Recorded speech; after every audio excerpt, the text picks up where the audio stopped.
Good morning प्यारे दोस्तों। तो उम्मीद करते हैं कि ऑडियो क्लियर जा रहा होगा। आज हम लोग पढ़ेंगे अध्याय 4, क्लास 10 का हम लोग पढ़ रहे हैं। तो अध्याय 4 पढ़ेंगे हम लोग द्विघात समीकरण, क्वाड्रेटिक इक्वेशन, ठीक है। और टोटली आज थ्योरी क्लास है, ठीक है। मतलब आज एक तरफ समझ लीजिए कि मतलब प्रश्नावली का जड़ समझ लीजिए, ठीक है। यानी एक क्लास देखने के बाद आपको प्रश्नावली में थोड़ा सा भी दिक्कत नहीं होगा, ठीक है, जरा सा भी दिक्कत नहीं होगा, ठीक है। चलिए बिना किसी टेंशन को शुरू करते हैं, ठीक। तो देखिए हम सबसे पहले समझते हैं कि हम पढ़ेंगे क्या क्या, ठीक है। आज देखिए हम क्या क्या पढ़ने वाले हैं।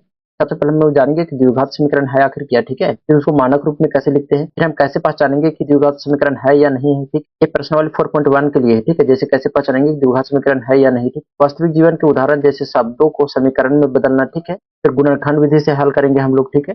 फिर मूलों की प्रकृति की अभिविकता है और कुछ उदाहरण है उसको हम लोग सॉल्व करेंगे, ठीक है। तो टोटल हम लोग 7 टॉपिक पढ़ेंगे, ठीक है। कितना टॉपिक पढ़ेंगे? 7 टॉपिक पढ़ेंगे, ठीक है। देखिए तो हम लोग टॉपिक 1 पढ़ रहे हैं, द्विघात समीकरण। सबसे पहले हमें समझते हैं कि द्विघात समीकरण होता क्या है। दोस्तों आपको याद है जब हम अध्याय 2 पढ़ रहे थे, ठीक है, जब अध्याय हम लोग 2 पढ़ रहे थे तो हम लोग द्विघात बहुपद पढ़ा था। द्विघात बहुपद हमने क्या पढ़ा था कि a x square plus b x plus कितना बी एक्स प्लस कितना सी, इस रूप में रहता था। उसको हम लोग क्या बोलते थे? द्विघात बहुपद। क्या बोलते थे? द्विघात बहुपद। और जब हम इस बहुपद में बराबर शून्य लगा देते हैं, बराबर मतलब जीरो लगा देते हैं, तो यह द्विघात समीकरण हो जाता है। इन दोनों में अंतर क्या है? तो देखिए दोनों में अंतर क्या है कि जैसे द्विघात बहुपद का बात करें, ठीक है, द्विघात बहुपद, द्विघात बहुपद में क्या होता था दोस्तों? तो उसमें होता था एक्स स्क्वायर का मानक रूप, ठीक है, ए x square plus b x plus क्या सी।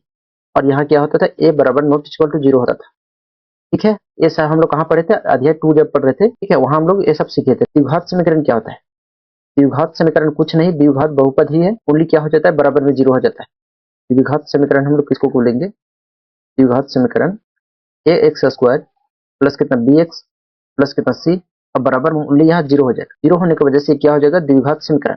देखिए जीरो नहीं रहेगा, बराबर में जीरो नहीं रहेगा तो द्विघात बहुपद हो गया। अब बराबर में यदि जीरो हो गया तो क्या हो जाएगा? द्विघात समीकरण हो जाएगा। बस इतना सा फर्क है, ठीक है। बहुपद में जीरो नहीं होता और समीकरण में क्या होता है? जीरो होता है। जैसे उदाहरण के लिए हम बोले तो जैसे 2x स्क्वायर और प्लस एक्स माइनस कितना 300 बराबर कितना जीरो, ये सब क्या है? द्विघात समीकरण है। जैसे और एग्जांपल ले लेते हैं, एक्स स्क्वायर माइनस 3x और प्लस कितना 1 बराबर कितना जीरो।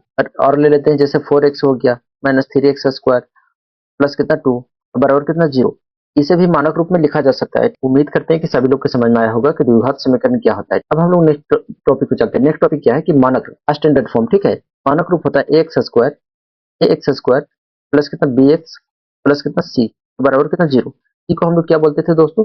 अचर पद बोलते हैं ना। क्या बोलते हैं इसको? अचर पद, अचर पद बोलते हैं, ठीक है। इंग्लिश में यदि इसको बोलते हैं तो कॉन्स्टेंट बोलते हैं, कॉन्स्टेंट, कॉन्स्टेंट टर्म बोलते हैं, ठीक है। तो क्या बोलते हैं? हम दूसरा क्लर्स करते हैं, ठीक है। बी को हम लोग क्या बोलते हैं? बी को बोलते हैं रैखिक गुणांक। क्या बोलते हैं? रैखिक गुणांक, रैखिक गुणांक। देखिए एक बार थ्योरी पढ़ लीजिए बढ़िया से, ठीक है। उस प्रश्नावली में कोई भी दिक्कत नहीं होगा, ठीक है। इंग्लिश में इसको क्या बोलते हैं?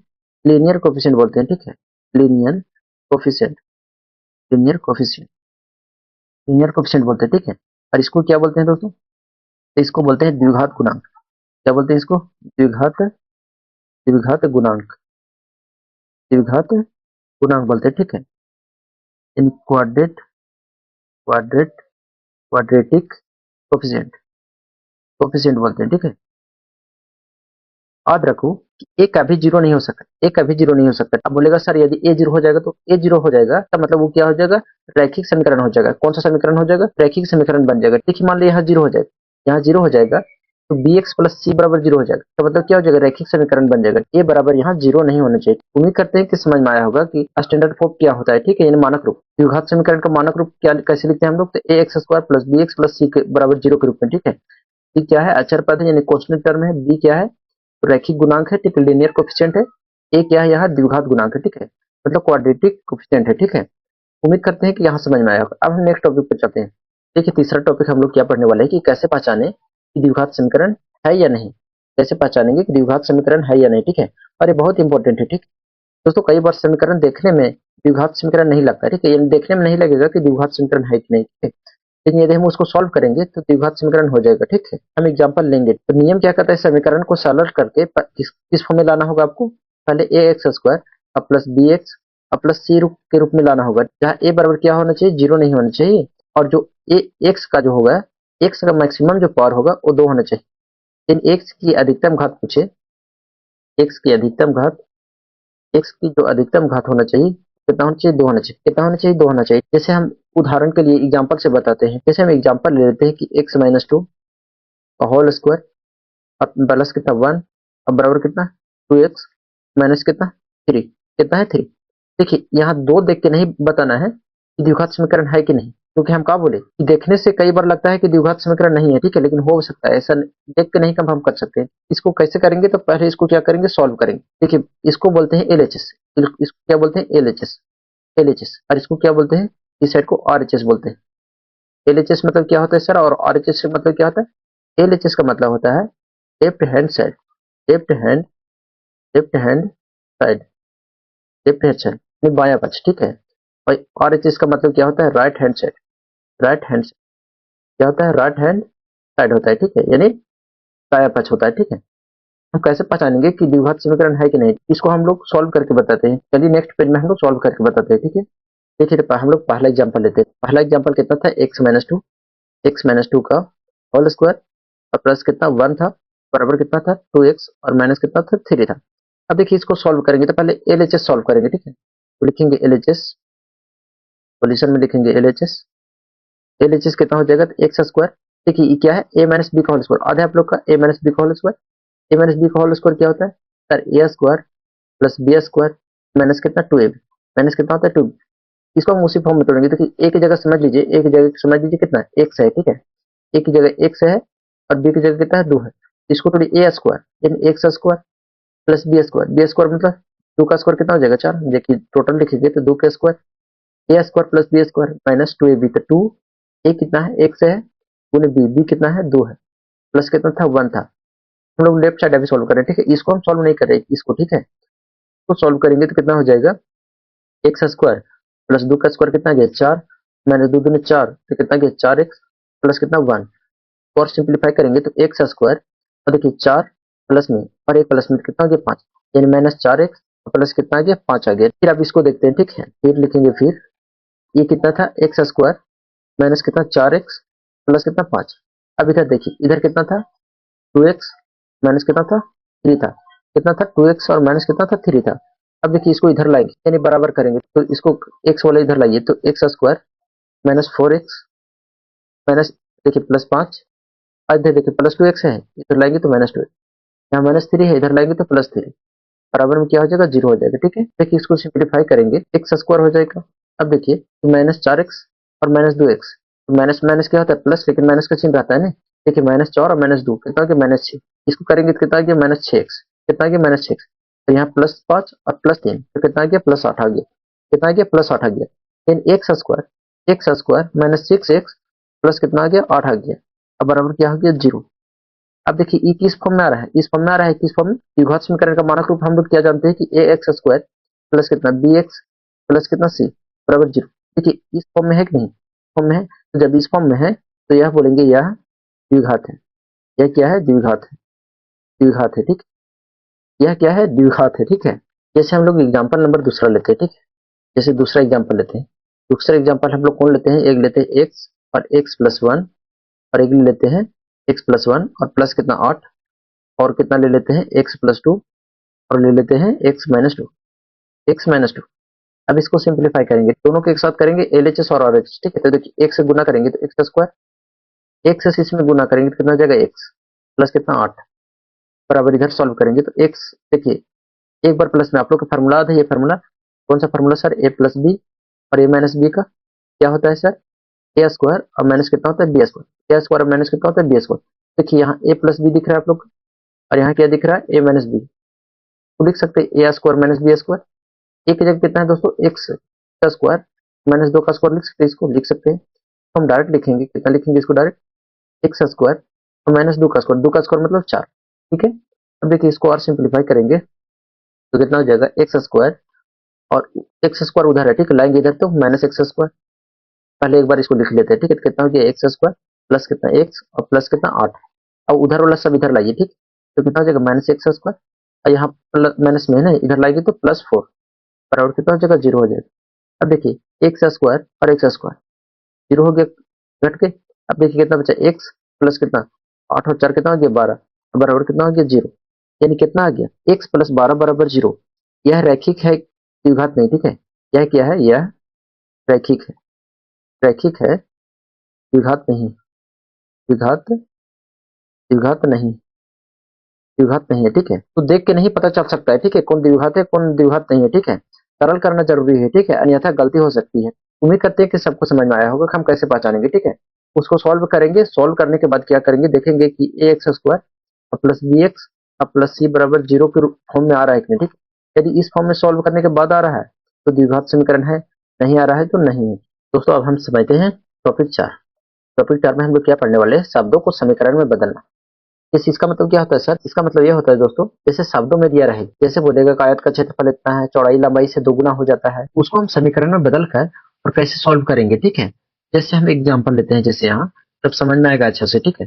जैसे हम बोले कि आयतकार भूखंड का, जैसे क्वेश्चन लेते हैं, एक आयतकार, आयतकार, एक आयतकार भूखंड का क्षेत्रफल, खंड का क्षेत्रफल, भूखंड का क्षेत्रफल मान लेते हैं 528 मीटर स्क्वायर। कितना है, 528 मीटर स्क्वायर, ठीक है। और यदि बोले इसका लंबाई, जो लंबाई है तो चौड़ाई से दोगुना से, चौड़ाई से दोगुना से, चौड़ाई से दो गुने से, दो गुने से, दो गुने से 1 मीटर अधिक है, ठीक है। 1 मीटर अधिक है, 1 मीटर क्या है, अधिक है, ठीक है। तो लंबाई और चौड़ाई ज्ञात कीजिए, लंबाई और चौड़ाई बताइए, लंबाई और चौड़ाई बताइए, ठीक, चौड़ाई बताइए, चौड़ाई बताइए। अब देखिए ये सीधे इक्वेशन में नहीं दे रखा है, ये लैंग्वेज में दे रखा है, ठीक है। वही हम लिखे शब्दों को समीकरण में कैसे बदलेंगे, जैसे इस शब्दों में दिया हुआ है, ठीक है। इसको हम समीकरण में कैसे बदलेंगे, समीकरण बदलने के लिए हमको लंबाई और चौड़ाई नहीं पता है, लंबाई चौड़ाई पता है सर, नहीं पता है। तो लिए क्या करेंगे सर हम लोग, तो इसको लिए हम लोग करेंगे, मान लेंगे, ठीक है, चौड़ाई 1 से है और लंबाई मतलब इसका 2 गुना, मतलब जैसे हम मान लेते हैं यहाँ कि माना कि चौड़ाई, माना, देखिए हम कैसे हम समीकरण में बदलेंगे, ठीक है। माना चौड़ाई, माना चौड़ाई कितना हो जाएगा, मान लेते हैं चौड़ाई 1 से है, कितना है, चौड़ाई 1 मीटर है, कोई दिक्कत नहीं। तो लंबाई कितना हो जाएगा, तो लंबाई, लंबाई, लंबाई क्या बोला है ध्यान से देखिए, चौड़ाई से 2 गुने से 1 अधिक है, चौड़ाई के 2 गुने से, तो चौड़ाई कितना है दोस्तों, 1 से है, तब 2 गुना कितना हो जाएगा, 2x, 1 अधिक है मतलब +1 है, इतना क्या हो जाएगा, मीटर। ये क्या हो जाएगा, लंबाई हो जाएगा। हम क्षेत्रफल बराबर जानते हैं, क्षेत्रफल बराबर, क्षेत्रफल बराबर क्या होता है, आयत का क्षेत्रफल, लंबाई गुने चौड़ाई, लंबाई गुने चौड़ाई होता है, क्या होता है, लंबाई गुने चौड़ाई, ठीक है। अब देखिए लंबाई, क्षेत्रफल कितना दे रखा है, क्षेत्रफल दे रखा है 528, कितना है, 528 है, 528 है। और क्षेत्रफल 528 है और लंबाई कितना निकाले हम लोग, तो लंबाई कितना है, लंबाई यहाँ हम लोग माने हैं 2x प्लस कितना 1, और चौड़ाई कितना है, चौड़ाई x है। अब इसको हम लोग गुना करेंगे, ठीक है। अब जब इसको हम गुना करेंगे तो कितना हो जाएगा, 528, 528 बराबर कितना, 2x स्क्वायर, 2x स्क्वायर, और x इसमें भी गुना होगा ना, तो प्लस कितना हो गया x। अब इसको जब सॉल्व करेंगे तो 2x स्क्वायर प्लस कितना x, और देखिए 528 इधर प्लस में है, इधर भेजेंगे तो -528, कितना आ गया, -528, अब बराबर कितना हो जाएगा, 0। कितना आ गया, 2x square, 2x square plus x और माइनस कितना 528 बराबर 0। अब देखिए इसको हम समीकरण में बदले कि नहीं, देखिए ये लैंग्वेज में दिया था, लैंग्वेज में था तो हम क्या किए, इक्वेशन में बदल दिए, तो इक्वेशन में बदल दिए, ठीक है। वही हम लिखे थे यहाँ कि शब्दों को समीकरण में कैसे बदलेंगे, ठीक है। अब उम्मीद करते हैं कि यहाँ तक समझ में आया होगा। इसी तरह दूसरा एग्जाम्पल लेते हैं, जैसे पूछेगा कि दो क्रमागत पूर्णांकों का गुणनफल इतना है, ठीक है, तो उसको हम कैसे सॉल्व करेंगे, ठीक है। जैसे इसी तरह दूसरा उदाहरण लेते हैं, ठीक, जैसे कि दो क्रमागत, दो क्रमागत, दो क्रमागत धनात्मक पूर्णांक, धनात्मक, धनात्मक पूर्णांक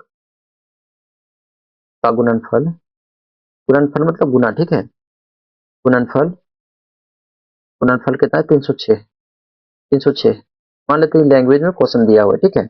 इसको हम समीकरण में कैसे बदलेंगे, ठीक है। तो मान लेंगे कि पहला पहला पूर्णांक x है और दूसरा पूर्णांक कितना है, x+1, क्योंकि क्रमागत बोला है, क्रमागत मतलब क्या होता है, नहीं लगातार, एगो 1 है तो एक 2 है, एगो 3 है, ठीक है, इस तरह।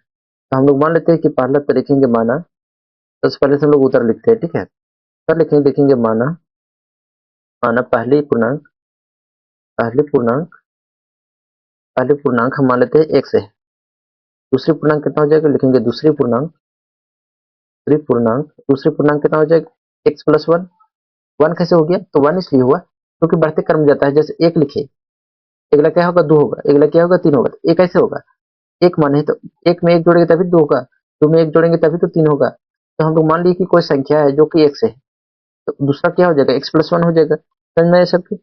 अब देखिए, पहला और दूसरा मिल गया, अब दोनों का गुणनफल कितना दे रखा है, यानी कि दोनों का गुणनफल यानी x इंटू एक्स प्लस 1 का गुणनफल कितना दे रखा है दोस्त, कितना है यहाँ 360, कितना दे रखा है 360।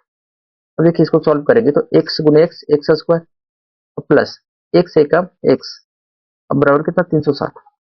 अब इधर लाएंगे तो एक्स स्क्वायर और प्लस कितना x माइनस कितना 360 बराबर कितना हो जाएगा 0। अब देखिए कि क्या ए एक्स स्क्वायर और plus b x plus c के रूप में आ रहा है कि नहीं आ रहा है। तो हमको यहाँ क्या करना था कि शब्दों को हम एक्सप्रेशन में कैसे बदलते हैं, तो आप लोग के समझ में आया होगा, ठीक है। याद रखो कि शब्द समस्याओं को हल करने के लिए पहले अज्ञात मान लेना है, ठीक है, यानी पहले एक्स वाई कुछ भी मान लेना है, ठीक है। फिर जैसे क्वेश्चन बोलेगा उसको अनुसार क्या बनाना है, इक्वेशन बनाना है, ठीक है। उम्मीद करते हैं कि यहाँ तक सभी लोग के समझ में आया होगा, ठीक है। देखिए टॉपिक 5 क्या है, गुणनखंड विधि से हल। तो दोस्तों द्विघात समीकरण को हल करने का सबसे आसान तरीका है गुणनखंड विधि, गुणनखंड विधि, ठीक है। इसीलिए बहुत इंपॉर्टेंट है, ठीक है, इसको ध्यान से देखिएगा, ठीक है। वही तरीका है जो हमने अध्याय 2 में बहुपद को शून्य निकालते समय सीखा था, ठीक है। सेम टू सेम वही है, ठीक है। तो यदि हम इसका चरण का बात करें, यदि स्टेप का, तो पहला स्टेप की यदि बात करें तो हम कैसे गुणनखंड मेथड निकालेंगे, हम एग्जांपल भी बताएंगे, ठीक है। पहले समझ लीजिए, पहले क्या करना है, समीकरण को समीकरण को मानक रूप में लिखना है। इस रूप में मानक रूप स्टैंडर्ड फॉर्म में, ठीक है, मानक रूप में लिखना है। मानक रूप में बोले तो ए एक्स स्क्वायर प्लस कितना बी एक्स प्लस सी बराबर 0 के रूप में लिखना है, ठीक है। पहला स्टेप तो ये करना है। फिर दूसरा स्टेप क्या होता है, स्टेप नंबर दूसरा ये है कि बाएं पक्ष के दो रेखी गुणनखंड करो, ठीक है। बायां पक्ष बाएं पक्ष बाएं पक्ष के दो रैखिक दो रैखिक गुणनखंड करो, ठीक है, गुणनखंड करो। ये है तीसरा स्टेप तीसरा क्या होगा, प्रत्येक गुणनखंड को शून्य के बराबर रखो, ठीक है, यानी प्रत्येक प्रत्येक गुणनखंड को प्रत्येक गुणनखंड को शून्य के बराबर रखो, शून्य के बराबर रखो, बराबर रखो। क्लियर दोस्तों यहाँ तक। चौथा स्टेप क्या है, स्टेप नंबर 4 ये है, एक्स का मान निकालो, ठीक है। एक्स का मान निकालो, निकालो एक्स का मान निकालो, ठीक है। और जो एक्स का मान होगा यही मेरा मूल रूट होगा, ठीक है, यही मेरा मूल होगा, यानी कि रूट होगा, ठीक है। क्या होगा, रूट होगा, यही मेरे क्या होगा, रूट होगा। जैसे हम एग्जाम्पल से समझते हैं, एक बार फिर से समझ लीजिए, करना क्या है, समीकरण को मानक रूप में लिखना है, पहले x square plus b x plus c के रूप में। फिर क्या करना है, बाएं पक्ष के दो रैखिक गुणनखंड करना है, ठीक है। कैसे करना है हम बताएंगे, ठीक है। दूसरा स्टेप क्या है कि प्रत्येक गुणनखंड को मतलब शून्य के बराबर रखना है, ठीक है। एक्स का मान निकालना है, जो एक्स का मान निकलेगा वही रूट होगा, ठीक है। जैसे ऐसे नहीं समझ में आएगा, हम एग्जाम्पल से लेते हैं, ठीक है। जैसे एग्जाम्पल लेते हैं, पहला एग्जाम्पल लेते हैं कि एक्स स्क्वायर माइनस कितना 3x माइनस कितना 10 बराबर कितना 0। एक याद है जब हम लोग चैप्टर नंबर दूसरा पढ़ रहे थे, यानी बहुपद पढ़ रहे थे, उसमें हम लोग क्या पढ़ रहे थे, उसमें हम लोग गुणनखंड कैसे तोड़ते थे, ए गुणे सी, याद है आप लोग का, ए गुणे सी करते थे। ए गुणे सी मतलब गुना करने पर ए गुणे सी और जोड़ने पर कितना माइनस बी आना चाहिए। ए बोले तो यहाँ जैसे हम उस समय बताए थे कि ए बराबर कितना होता है, यहाँ 1, बी बराबर कितना है -3, सी बराबर कितना है -10 है, ठीक। ए गुणे सी, ए कितना है 1 और गुणे सी कितना है -10, पूरा करेंगे कितना आ जाएगा, -10 आ जाएगा, ठीक है। और जोड़ने पर कितना आना चाहिए, -3 आना चाहिए, ठीक है। ये सब तो पता है आप लोग का। गुना करने पर कितना आना चाहिए दोस्त, -10 आना चाहिए, जोड़ने पर कितना आना चाहिए, -3 आना चाहिए। क्लियर है सब लोग का। देखिए ए गुने सी को गुना करना है, ठीक है, तो गुना करेंगे कितना आएगा -10, और -3x को ऐसा तोड़ना है, जो दो संख्या ढूंढना है, ठीक है। दो संख्या ऐसा ढूंढना है जो गुना करने पर -10 आ जाए और जोड़ने पर कितना आ जाए, -3 आ जाए। ऐसा कौन सा संख्या हो सकता है सर, तो चलिए हम कैसे खोजेंगे वो संख्या हम बताते हैं, ठीक है। इतना तो कंफर्म हो गया सभी को, गुना करने पर कितना आना चाहिए, -10 आना चाहिए, कितना आना चाहिए, -10 आना चाहिए। वैसे संख्या कैसे हम लोग खोजेंगे, तो 10 को फैक्टर करते हैं ना, 1 या 10 हो सकता है, ठीक है, 2 और 5 हो सकता है, तो टोटल इतना ही फैक्टर हो सकता है 10 का, ठीक है। देखिए 10 कम 10, 5 दिन 10। अब देखिए 10 तो आ गया, गुना करने पर 10 आ गया, ये तो कंफर्म हो गया, ठीक है। अब हमको लाना है कितना, -3। अब देखिए 1 और 10 को कभी -3 लाया जा सकता है, तो सर जोड़ेंगे तो 11 हो जाएगा, और यदि हम घटाते हैं तो 9 हो जाएगा। ये नहीं आ सकता है। करना क्या है, 2 और 5 को देखेंगे। 2 5 को सर यदि हम जोड़ते हैं 7 आ जाएगा। यदि सर हम इसको घटा दे तो कितना, 3 आ जाएगा। 3 आ जाएगा, ठीक है। तो कंफर्म हो गया दोस्तों कि ये संख्या होगा, यानी 2 और 5 होगा। अब यहाँ बात आता है कि सर कौन माइनस में होगा और कौन प्लस में होगा, ठीक है। देखिए कौन माइनस में होगा और कौन प्लस में। देखिए यदि आंसर माइनस में लाना हो, यदि आंसर माइनस में लाना हो तो बड़ा वाला को माइनस में रखते, ठीक है। जैसे 2 यहाँ प्लस में हो जाएगा और 5 यहाँ माइनस में हो जाएगा, ठीक है। 2 में प्लस -5 को जोड़ेंगे, देखिए क्या बताए थे, जोड़ने पर कितना आना चाहिए, -3 आना चाहिए। तो 2 प्लस माइनस क्या हो जाएगा, -5, कितना हो गया, -3। यानी जोड़ने पर कितना आ गया, -3 आ गया। अब गुना करेंगे इसको तो 5 दूनी कितना आ गया, 10, -10 आ जाएगा। तो वह संख्या कौन मिला दोस्तों, एक मिला 2 और एक मिला -5। उम्मीद करते हैं कि यहाँ तक समझ में आया होगा। अब इसको तोड़ेंगे, ठीक है। कितना, एक्स स्क्वायर माइनस कितना 3x माइनस कितना है 10 है, बराबर कितना है 0 है, ठीक है। देखिए एक्स स्क्वायर है। अब इस देखिए ई जस कितना रहेगा, यानी एक्स स्क्वायर -10 ये सेम रहेगा, ठीक है। तो कोई छड़कानी नहीं करना है, ठीक है। इसमें शिफ्ट करना है -3x को, तो -3x को कितना हम तोड़ सकते हैं, +2x और माइनस कितना 5x, माइनस कितना 5x। यहाँ तक तो उम्मीद करते हैं कि किसी को दिक्कत नहीं होगा, ठीक है। अब करना क्या है, इन दोनों में कॉमन क्या दिख रहा है, दोनों में कॉमन का मतलब है, जैसे एक्स स्क्वायर है प्लस कितना है 2x, कॉमन का मतलब होता है जो दोनों में हो, ठीक। तो दोनों में क्या दिख रहा है आपको, एक्स गुने एक्स प्लस कितना 2 गुने एक्स, यानी सर एक्स इसमें भी है एक्स इसमें भी, ठीक है, यानी एक्स कॉमन जा रहा है, ठीक है। तो क्या करेंगे, एक्स कॉमन लेंगे तो कितना बचे दोस्त, यहाँ एक्स बचा। देखिए कैसे बचा, बहुत लोग को नहीं समझ में आता। जैसे एक्स स्क्वायर प्लस कितना था 2x, को लिख सकते हैं एक्स गुने एक्स प्लस इसको लिख सकते 2 गुने एक्स। अब देखिए एक्स कॉमन ले लिए तो एक्स यहाँ से कॉमन ले लिए तो एक्स हटा दिए, एगो एक्स बचा, नहीं बच गया, प्लस यहाँ से एक्स कॉमन ले लिए तो कितना बचा 2, ठीक है। तो उसी तरह यहाँ कर रहे हैं, ठीक है। तो एक्स कॉमन ले लिए तो एक्स बचा, और यहाँ से भी एक्स कॉमन ले लिए तो कितना बचा, +2। उम्मीद करते हैं यहाँ तक समझ में आया होगा ना। अब देखिए आगे हम सॉल्व करते हैं इसको। इसमें से देखिए क्या कॉमन जा रहा है, तो 5 कॉमन जा रहा है, ठीक है। तो 5 कॉमन लेंगे तो यहाँ कितना बचा, 5 हटा दिए तो एक्स बचा, माइनस माइनस क्या हो गया प्लस, और 5 दूनी कितना आ गया 10, बराबर कितना आ गया 0। अब यहाँ एक बात याद रखना है, अगर सही फैक्टर तोड़िएगा तो ए वाला और ए वाला हमेशा मिलेगा, सेम मिलेगा, ठीक है। नहीं मिलेगा इसका मतलब फैक्टर आप गलत तोड़े, ठीक है। अब देखिए दो में से कोई एक को लिखना है और इसमें से कोई एक लिखना है, ठीक है। एक्स माइनस कितना है 5 है, ये लिख देना है। और ये दो में से कोई एक यानी एक्स प्लस कितना हो जाएगा 2 हो जाएगा, बराबर कितना हो जाएगा 0। उम्मीद करते हैं कि यहाँ तक समझ में आया होगा ना। अब देखिए x-5 बराबर 0 रखेंगे, x-5 बराबर कितना 0। फिर इसमें भी रखेंगे x+2 बराबर कितना 0। देखिए x बराबर -5 है तो उधर भेजेंगे तो +5 हो गया। यहाँ अगर x बराबर +2 है उधर भेजेंगे तो कितना आ जाएगा -2। एक आ गया 5 और एक आ गया कितना -2। याद रखना यहाँ इतना घात रहेगा, ये जैसे घात 2 है तो शून्य भी 2 निकलेगा, ठीक है। यदि घात 3 रहता तो शून्य भी 3 निकलता, ठीक है। लेकिन हम लोग 3 वाला नहीं पढ़ना है, सिर्फ 2 ही वाला पढ़ना है, ठीक है। तो यहाँ तक तो क्लियर है सभी लोग को। इसको हम लोग बोले मूल, तो मूल कितना आ गया यहाँ, इसको मिटा दें, हटा देते हैं इसको, ठीक। यहाँ हम लिखते हैं, ठीक है। तो मूल का बात करें, मूल इंग्लिश में बोलते हैं रूट, ठीक, रूट बोलते हैं, ठीक है। तो रूट कितना आ गया मेरा 5 आ गया, और ये कितना आ गया -2 आ गया, कितना आ गया -2 आ गया, ठीक है। देखिए यदि इसको जांच करना है कि शून्य आ रहा है कि नहीं, ठीक है, तो जांच कर सकते हैं, ठीक है। जैसे हम इसको जांच करके बताते हैं, ठीक है। कितना एक्स स्क्वायर माइनस कितना 3x माइनस कितना 10 बराबर 0। तो डॉट लग रहा है कि मूल सही निकला है कि नहीं, ठीक। जांच करेंगे क्या, एक तो मान 5 रखिए, 5 का स्क्वायर कितना हो जाएगा 25 माइनस 3 25 कितना आ गया 15। जैसे वो 15 समझ में, 3 गुने एक्स को मान 5 रखे, ठीक है। रख के बता ही देते हैं, नहीं समझ में आएगा। जैसे एक्स को मान 5 रखना है तो 5 का स्क्वायर माइनस कितना 3 गुने एक्स को मान 5 माइनस कितना 10 बराबर कितना 0। देखना है कि 0 आता है कि नहीं, ठीक। 5 का स्क्वायर 25 हो गया, 5 दिया कितना हो गया 15 माइनस कितना 10 बराबर कितना 0। अब देखिए बराबर 0 आ गया, ठीक है। अब देखिए इसको सॉल्व करेंगे तो 25 माइनस 25 बराबर कितना 0, यानी 0 आ गया, ठीक है। यानी मतलब जो रूट निकाले हैं 5 वो सही है।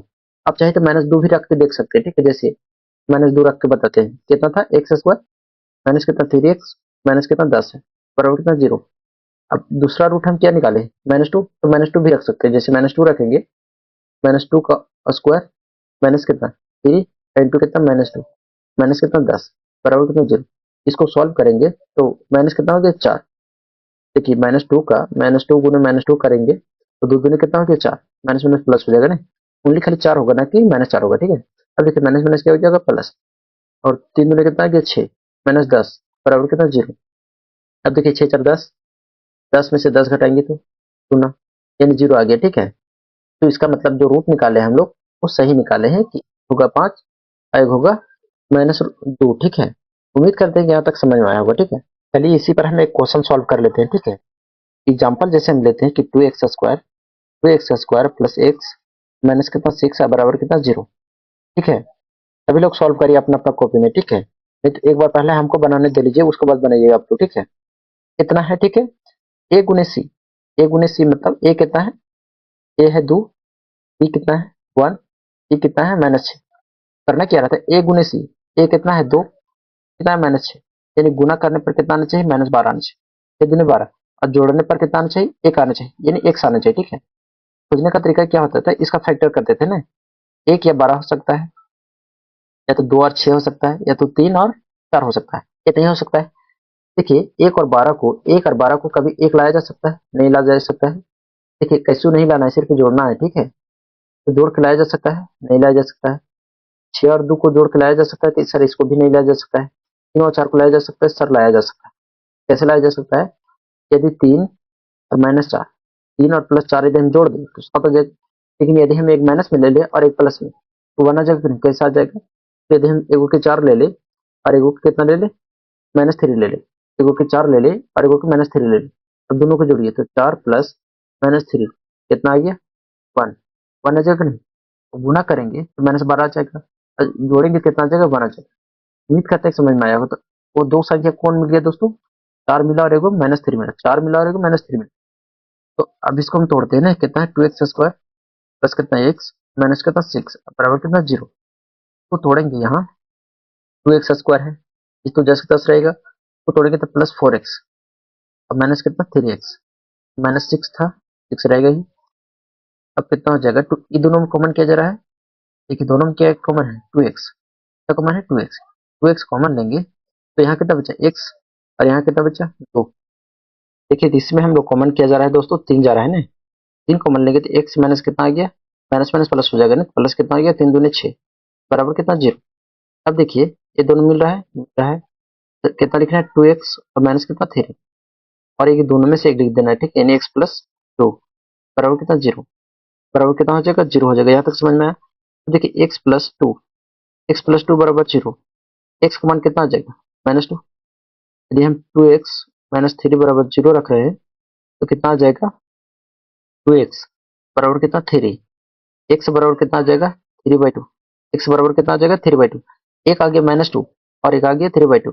जैसे हम नेक्स्ट में लिखते हैं, ठीक है। तो मूल की बात करें तो मूल कितना आ गया दोस्तों, एक आ गया -2 और एक कितना आ गया 3/2। उम्मीद करते हैं कि आप लोग को समझ में आया होगा कि मूल हम कैसे निकालते हैं, ठीक है। तो क्या करना है एक बार फिर से समझ लीजिए, a गुने c करना है, ठीक है, यानी गुना करने पर -12 आना चाहिए और जोड़ने पर कितना आना चाहिए दोस्त, x आना चाहिए, 1 आना चाहिए, ठीक है। उम्मीद करते हैं कि आप लोग को समझ में आया होगा, ठीक है। तो हम लोग नेक्स्ट टॉपिक चलते हैं, छठा। छठा में हम लोग क्या पढ़ने वाले थे, मूलों की प्रकृति। तो बात आता है सर मूलों की प्रकृति हम क्यों पढ़े, तो हर द्विघात समीकरण के मूल वास्तविक नहीं होते हैं, ठीक है। कभी कभी मूल वास्तविक नहीं होते हैं और कभी बराबर होते हैं, ठीक है। तो यह सभी भी कतर से पता चलता है, ठीक है। किससे पता चलता है, एक वर्ड याद रखिए, क्या वर्ड याद रखिए कि विधि कतर, विधि कतकर, ठीक है, कतकर। यदि इसको इंग्लिश में बोलेंगे, इंग्लिश में हम लोग बोलते हैं डिस्क्रिमिनेंट, तो इंग्लिश में बोलते हैं डिस्क्रिमिनेंट, ठीक है। हम लोग इसको डी से डिनोट करते हैं, किससे डिनोट करते हैं दोस्तों, डी से हम लोग इसको डिनोट करते हैं, ठीक है। तो जहां डी लिखेंगे इसका मतलब समझ जाना कि विवेक कतर का हम बात कर रहे हैं, ठीक है, डिस्क्रिमिनेंट का, ठीक है। अब हम लोग समझते हैं कि कौन कब होगा, ठीक है। तो जैसे हम बात करें यहाँ, जैसे विवेक कतर, जैसे डी बराबर, ठीक है, डी बराबर ले ले बी² - 4ac, बी² - 4ac इतना याद रखना, ये क्या है इंपॉर्टेंट है, ठीक है। बी बराबर क्या होता है बी² - 4ac, बी बराबर क्या होता है बी² - 4ac। इसे से हम पता करेंगे, ठीक है, कौन वास्तविक मूल है और कौन बराबर मूल है और कोई किसका मूल नहीं, ठीक है। तरीका क्या है सर, कैसे पहचानेंगे सर, पहचानने का तरीका क्या होगा कि यदि, देखिए ध्यान से इसको, ठीक है, यदि यदि डी के मान, यदि डी के मान 0 से बड़ा हो, डी के मान 0 से बड़ा हो, डी के मान 0 से बड़ा हो, ठीक है, डी के मान क्या हो 0 से बड़ा हो, तो दो भिन्न वास्तविक मूल होगा, ठीक है, दो भिन्न दो भिन्न वास्तविक वास्तविक मूल। ठीक, इस पर हमें क्वेश्चन भी बताएंगे। ठीक है, पहला आप लोग समझे कि जब डी का मान 0 से बड़ा हो जाए, यदि विविकतर 0 से बड़ा हो जाए, ठीक है, तो भिन्न क्या होगा, वास्तविक मूल होगा। ठीक है, यदि यदि डी इक्वल टू 0 हो जाए, डी बराबर क्या हो जाए, 0 हो जाए। ठीक है, तो क्या हो जाएगा, दो बराबर वास्तविक मूल। ठीक है, तो बराबर वास्तविक मूल, वास्तविक मूल यानी कि दोनों बराबर होगा। ठीक है, एक ही मूल मतलब दो बार आएगा। ठीक है, तीसरा तीसरा कॉन्सेप्ट क्या बनता है इसमें, यदि डी का मान डी का मान 0 से छोटा हो जाए, तो 0 का मान डी से छोटा हो जाए, तो इसमें कोई कोई वास्तविक वास्तविक मूल नहीं होगा, मूल नहीं। इससे अच्छे से याद कर रखो। ठीक है, बहुत इंपॉर्टेंट है। ठीक है, बहुत बहुत बहुत इंपॉर्टेंट है। ठीक है, और एक क्वेश्चन टोटल 6 नंबर का आता है। ठीक है, टोटल कितना नंबर का आता है दोस्तों, 6 नंबर का आता है। ठीक है, करना क्या है, वीवी कतर बराबर फार्मूला क्या होता है, डिस्क्रिमिनेंट मतलब डी से डिनोट करते हैं। फार्मूला क्या होता है, बी स्क्वायर माइनस 4ac। यदि डी के मान 0 से बड़ा हो जाए, 0 से बड़ा आ जाए, तो दो भिन्न वास्तविक निकलेगा। ठीक है, यदि डी बराबर 0 आ जाए, तो दो बराबर मूल निकलेगा। ठीक है, यानी एक ही मूल दो बार लिखेंगे। ठीक है, और यदि डी के मान 0 से छोटा आ जाए, 0 से छोटा आ जाए, क्या होगा, वो कोई वास्तविक मूल नहीं बनेगा। ठीक है, जैसे हम इसको एग्जाम्पल से समझते हैं। ठीक है, जैसे हम एग्जाम्पल लेते हैं, जैसे हमको डिस्क्रिमिनेंट निकालना रहेगा। ठीक है, जैसे मूलों की प्रकृति निकालना रहेगा सिर्फ, तो जैसे हम एग्जाम्पल की बात करते हैं। ठीक है, जैसे पहला एग्जाम्पल हम लेते हैं, जैसे 2x square minus 4x plus कितना 3 बराबर 0। इसको मूलों की प्रकृति हमको निकालना है। ठीक है, देखिए a बराबर कितना हो गया, 2 है, b बराबर कितना है, -4 है, c बराबर कितना है दोस्त, 3। यहाँ तक तो किसी को दिक्कत नहीं, कितना है, इतना है। ठीक है, अब v का तर यानी d बराबर हम लोग क्या जानते हैं, बी स्क्वायर माइनस कितना 4ac। बी स्क्वायर बराबर क्या होता है, -4ac। देखिए कितना है, -4, -4 का स्क्वायर माइनस कितना हो गया 4, ए कितना है 2, तो गुने 2 कितना है 3, 4 का स्क्वायर कितना हो गया 16 माइनस 16 है ना, 7 9 8 8 3 की 24, कितना हो गया 24। घटाएंगे तो उल्टा घटेगा, तो 14 में से 6 गया 8, कितना बचा -8 बचा, नहीं कितना बचा -8। अब देखिए -8 जो है जीरो से छोटा है, छोटा है, जीरो से छोटा है। हम कह सकते हैं जो डी का मान जो यहाँ आया है जीरो से छोटा है, जीरो से छोटा है। ठीक है, देखिए छोटा है कि नहीं, जीरो से छोटा है -8। बहुत लोग नहीं समझ में आता है सर -8 कैसे छोटा है। तो देखिए आप लोगों ने ग्राफ पढ़ा होगा। ठीक है, यहाँ जीरो मान लेते हैं, इधर -1 -2 -3। इतना याद रखिए कि जो जितना बड़ा रहेगा और माइनस में रहेगा वो उतना ही छोटा रहेगा। ठीक है, जैसे 10, जैसे यदि पूछे 10 बड़ा है कि 12 बड़ा है, बोलिएगा सर 12 बड़ा है। लेकिन यदि हम इसमें माइनस लगा दें कि -12 बड़ा है कि -10 बड़ा है, -10 बड़ा हो जाएगा। ठीक है, जो जितना छोटा रहता है माइनस में वह उतना बड़ा रहता है, और जो जितना बड़ा माइनस में रहता है वह उतना छोटा होता है। ठीक है, कहने का मतलब है जैसे हम पूछे 100 और 200 में बड़ा कौन है, तो आप लोग बोलिएगा सर 200 बड़ा है। लेकिन यदि इसी में हम माइनस लगा दें कि -200 बड़ा है या -100 बड़ा है, तो कौन बड़ा है, -100 बड़ा है। अब माइनस बोला हमेशा जीरो से छोटा होता है, जीरो से हमेशा क्या होता है, छोटा होता है। कि जब ग्राफ हम लोग स्टार्ट करते हैं तो जीरो से हम लोग इधर स्टार्ट करते हैं। ठीक है, यानी जीरो से क्या होता है, हमेशा छोटा होता है। अब देखिए -8 आया है, कितना आया -8, ठीक है, मान क्या आ गया, -8 आ गया। ठीक है, यानी जीरो से क्या आ गया, छोटा आ गया। अब देखिए हम लोग क्या पढ़े, जब जीरो से छोटा आ जाए तो कौन सा सेटिस्फाई कर रहा है, ऑप्शन नंबर 3, यानी तीसरा सेटिस्फाई कर रहा है कि कोई वास्तविक मूल नहीं। ठीक है, का जो मूलों का प्राकृतिक हो जाएगा वो क्या हो जाएगा, तो मूलक प्रकृति क्या हो जाएगा, इसका लिखेंगे देयरफॉर कोई कोई वास्तविक मूल नहीं, कोई वास्तविक वास्तविक मूल नहीं। उम्मीद करते हैं कि समझ में आया होगा कि कैसे हम लोग मूलों की प्रकृति निकालते हैं। ठीक है, जैसे हम एक और एग्जांपल लेते हैं। ठीक है, जैसे एग्जांपल ले लेते हैं हम यहाँ 4x² -12x प्लस कितना 9 बराबर कितना 0। अब यहाँ बताइए दोस्तों कि a बराबर कितना है, 4 है, b बराबर कितना है, -12 है, और c बराबर कितना है, 9 है। ठीक है, तो हम लोग विविधता निकालते हैं, तो बी बराबर फॉर्मूला क्या होता है, बी स्क्वायर माइनस कितना 4ac, B square -4ac, B कितना है -12, -12 का स्क्वायर हो जाएगा माइनस कितना 4, ए कितना है 4 है, पूरी सी कितना है दोस्तों 9 है। ठीक है, तो सॉल्व करेंगे तो 12 का स्क्वायर कितना होता है 144 माइनस 4 16 16 9 144, कितना आ गया 144, यानी कितना आ गया 0। यानी डी का मान कितना आ गया 0।